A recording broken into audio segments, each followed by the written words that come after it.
So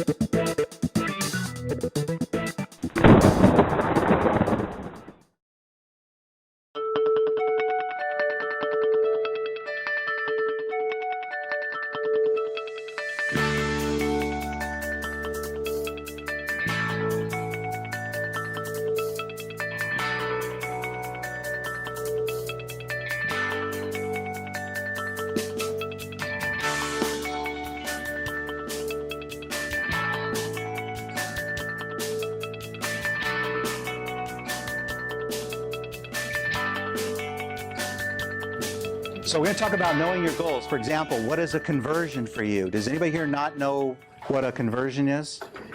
Yeah. Well, in what context? Okay, we're going to talk a little bit about it. A conversion is a click, an opt-in, a like, a purchase. It means the client took some action. And conversions are different things for different people, for different businesses. And your conversion is going to be based on your goal. Okay? If your goal is to get more subscribers to your newsletter, then a conversion for you is going to be for them to fill their name and email address in, right? If your goal is to get more people to your website from social media, then a conversion would be literally having them click on your link that goes to your website from social media. So that's a conversion. Okay? And what is your objective? That's the other important part. For example, is your objective to increase sales? Is your objective to increase brand awareness? Are you just launching a new brand? Are you launching a new company? There are a lot of, can you guys think of other objectives that you might have as a business owner? Expand. Expand to new territories, maybe? Ernesto, you know about that, right? Oh, yeah. What other objectives might you have? To expand awareness for trust. Well, I guess that's brand. Yeah. It's all kind of, some of it's kind of mixed together, right? To show that there's more options out there than to somebody that's already established. So, well, that's kind of your awareness, right? You want to make people aware you're there, and then you want to sell them that you're the best solution to what they're looking for. Being different than the competition. You're different from you want to show people you're different from the competition? That might be one. So there are a lot of different objectives. So that's important. So your conversions are based on your objective. That's all I'm trying to get at. Fairly simple. Okay? So think about, on your worksheet, think about 1 or 2 conversions for your next campaign. Do you guys need more examples? Or you guys will feel like you're okay with knowing what a conversion is? A conversion, again, could be joining an email list. It could be buying insurance. It could be booking an event with you. It could be any of those things. Buying something from you. Okay? All of those things can be conversions. So what is a conversion for you? The reaction. It's a reaction to your promotion. Yeah, if they're taking action, they're doing something, they're clicking. It's kind of like a before and after. Response. Well, the before and after is speaking to their emotion, taking them on the journey. The click is literally the mechanical part. That's what happens when they actually decided, hey, this is the person I want to do something with. I want to see this person's email newsletters. I want to call this person. I want to get a free consultation. You know, those kinds of things. And if somebody just wants to tell me what their business does, I can help you to just determine what a conversion is if you don't know. So, Ernesto, you do events. You have a gaming truck, Yeah. You have a photo booth, you have a DJ. So for you, a conversion would be somebody hopefully clicking over to call you and talk about the event or book an event with you online. Right? Yes. That would be a conversion That's for you. exactly what I had. Yeah. The conversion and the booking online. Right. Have So it- 2 things, right? Call you, make a call, book an event online. Yeah. Okay? Somebody need to know what a conversion would be for their business? We deal with students. We work for the district. Okay. And we deal with students. So So what do you want those students to do? we are outreach. We are the outreach team. So we For a want- student that's having a tough time? we're having a tough time recruiting students from the community to Okay. come to the class. But I'm saying that so the students, you need students are going to be educated? Yes. They're taking classes? Yes. Okay, so a conversion would be for you, would be if a student called to inquire about your services. Okay. Or do you have an online form or something that they could fill out? Yes. To ask that, clicking over to that form, filling it out and submitting it, that would be a conversion for you. Anyone else? Yeah. I'm sorry, I can't hear you. Virtual, so, sure. So a conversion for you would be somebody that books your services. So if you have your list of services on your website or sales page or social media, wherever, a conversion would be if somebody actually called you or if you have some type of online mechanism where they can book blocks of time. I don't know how you sell your services, if you sell it by task or by time, but that would be a conversion for you. Somebody would contact you, a contact form. Almost every business has some form of contact form, right? So if they fill out a contact form and send it to you, that's a good thing because that's a conversion. Now you have a lead, right? And it's your job to convert that lead into a customer. Okay? All right, and then the third one that you need to know, so you need to know your market, okay? And one of the things you need to know your goals, and you need to know your tools, okay? Tools are what you need to reach your goals or your market, right? So we've got your list. We're going to talk more about lists in a little bit.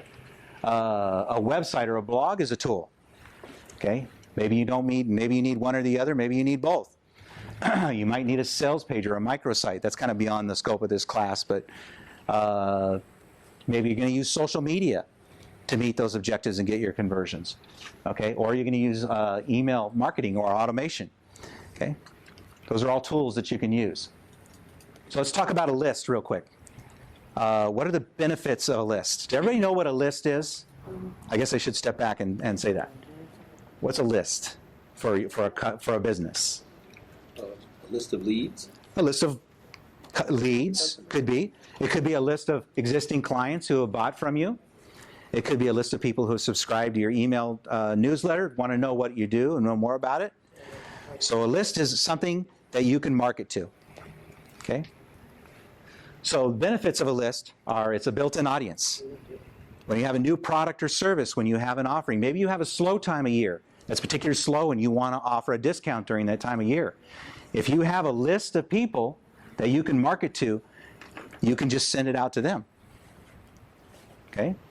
It keeps you in front of your customers. Maybe multiple times a year you want to send an email out to those people and stay in front of them. Remind them that you exist, reminding them. I mean, some of us might have businesses where it's a one-time sell, and others might have businesses where we can sell different things to them over a period of time. At the very least, we can keep on our list and they can be a referral for us, right? If we stay in front of them. Remember that they got good service from us, okay? And the good thing about a list is these buyers are already sold on you. They've already connected with you. And that's important because acquisitions are always more expensive than retention. That means it costs you a lot less money to send an email to clients who might buy from you than it does to go out and find somebody new that might buy from you. It's like tenfold, multiple-fold, okay? So that's what a list is. That's the importance of having a list. It's your gold. Having a good list, maintaining it, nurturing it is gold for your business. So how you build a list, opt-in forms or pop-ups. How many of you guys have been on a website and saw a little form that says subscribe to our newsletter? Or a little box popped up after a couple of seconds and says subscribe? Okay, that's one way to build a list. Okay, you can use lead magnets to attract clients. For example, you can have them sign up for coupons or discounts. That's a good way to build your list if you want to. Okay, an exit intent pop-up. It's probably beyond the scope of this presentation, but I'm going to talk about it a little bit more on the website section. How many of you have gone to leave a website that you were going to buy something on, but you didn't, and the minute you went to leave, a box pulled and said, wait, before you leave, we'll offer you an extra 10% if you buy right now. That's an exit intent. It's not only a good way to build a list, but it's a good way to make the sale at the last minute, okay? Another good lead magnet might be an ebook or a white paper in your industry, the insurance business. An ebook on retirement planning might be a white paper on retirement planning, or how the American Health Care Act is going to affect your benefits, or something like that, you know, versus what was there before. So those are all things. Get your free white paper on. Get your free ebook on. You know, how to make the most out of your investments. Those kinds of things. Those are all good things to have. Giveaways are always good too. So you're attracting people. That's why they call them lead magnets, right? Because you want to attract people to you and lead, okay? Okay. Free trial period. How many of you guys have gone to a website and says, like for example, lynda.com, where they have training videos? Free 30-day trial. That's almost everybody does that now. It's a national standard. That's how they get people. That's how they hook people. Okay. So where do you keep your list? Well, hopefully not on a spreadsheet or on a piece of paper, okay? Well, probably a lot of people may do that when they first start, but there's a better alternative, okay? Use a free email service like MailChimp. It's free. I think up to 10,000 subscribers, it's free. You just start it up, you start learning how to use it. So if you don't know about email and automation, now that you know a list is important, that you need to build one, start collecting names and you can just feed them into your MailChimp account. And then you can use them later as you learn how to use email newsletters and other things, okay? The three companies, do they offer the same thing or? They're all, I'm sorry, yes, they're all very similar. MailChimp's probably the biggest in the free service area.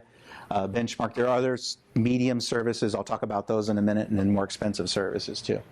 So, your turn to work. Do you have a list yet? Here, who has a list of customers? Yeah, it doesn't matter if it's on a spreadsheet or pieces of paper or in, in a mosh, okay? All right. Sorry, keep your hands up just so I can see again. Okay, that's about half the room. Okay. All right. How many of you built an online audience? For example, social media likes, Twitter followers, Facebook page likes. Okay, that's another type of built-in audience. Okay, and if not, what's your objection or reason? Why haven't you built a list? Anybody have a reason why they haven't built a list yet? I don't really know about it. Didn't know about it? Okay, well, see, good. Got the class, right? Now you know about it. And if you do have one, how do you plan to use it? Anybody plan to use their list? Who here has used the list but hasn't used it? Anyone? Okay. So how do you plan to use your list then in the future? Do you have any plans? I'm going to try this free email service. That's good. Good. So you got something out of the workshop, if nothing else. Anyone else? Well, I don't have a list yet, but I would assume that I'm going to be bringing variety of products in, so it's like, oh, guess what? This month we've got this coming in. Okay. Great. Does that work? Sure, good. Yeah. The first key is don't be afraid, right? If it's 5 people on your list, learn how to build a newsletter and send it out. That way, if you mess up, only 5 people saw it, right? It's better than when you get to 10,000 people or 5,000 people. By the way, while we're talking about lists, don't buy lists. There's very few exceptions where you would want to buy a list.